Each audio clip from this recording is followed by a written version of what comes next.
Hey guys, again, long time no see. Whoops. So today I wanted to talk about the new Avengers movie, Age of Ultron. Up front, I do want to tell you guys that I was not all excited for this movie. Not even a little bit excited for this movie.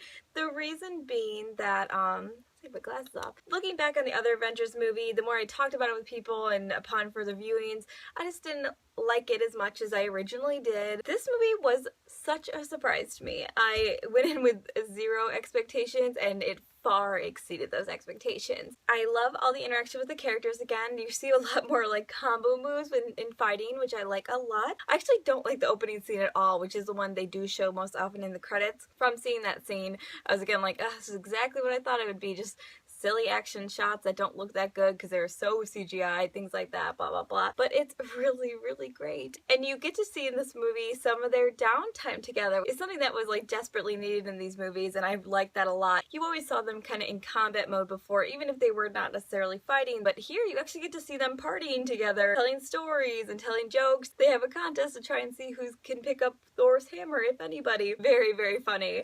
I love to see their more lighthearted interaction. The movie is 2.5 hours long, so super long. I don't think it necessarily feels that long. There is quite a bit to the story, and there's a lot to fit in. I think everything worked pretty well and everything was well balanced. One of my biggest problems with the movie, which was kind of on par with what I was thinking going into it, was Ultron originally. When they first introduced Ultron, he was a little too sarcastic for me. I'm kind of over the whole like jokey sarcastic villain thing. I feel like it's been played to death. I really liked when he had this deep voice and was really menacing and was talking about his plans. Those are the kind of villains I want to see.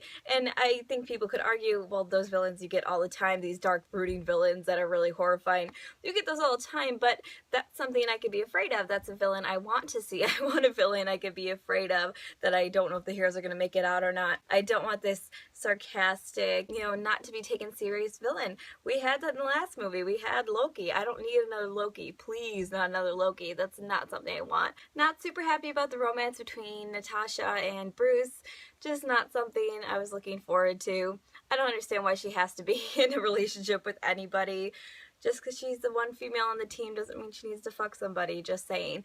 That's so minor though, and it only happens for a few scenes, but just not something I'm crazy about. The action as a whole is pretty good. Those who know me know that I am not a big fan of Captain America, either movie. I just didn't enjoy them, although maybe I should watch the second one again. I find myself liking Captain America way more in these movies, and he really is becoming more of a leader of the team, whereas Iron Man really took center stage in the last Avengers movie, I felt. Oh, if you're gonna wait after the credits, I don't know if it's worth it to you. It's honestly like a 2-second scene with Thanos. If you want to wait for it, you certainly can, but I feel like it would be much easier and better time spent if you just looked it up on YouTube, because it really could not be more than like 5 seconds. It is so short. It just says the Avengers will be back. Another thing not worth waiting for. So if you usually wait for that, don't in this one. I will say that there is quite a bit of build up to the next couple movies, especially in going into phase 3. They do hint at a lot of that stuff. The movie got a lot of bad reviews because people were saying that this just feels like a setup movie for the movies to come. And there is certainly quite a bit of that. I don't think it's too in your face. I don't think it's over the top by any means. Yeah, I was actually pleasantly surprised by this movie. So if you guys haven't seen it, go see it. I actually think it's better than the original Avengers movie. I think I had more fun with this one. Well, no, maybe not more fun. I would say the first movie is maybe more fun. I think the second one is a better movie overall. But maybe that's just me. Go see it if you haven't already. It comes out today, and I will see you guys super soon. Bye.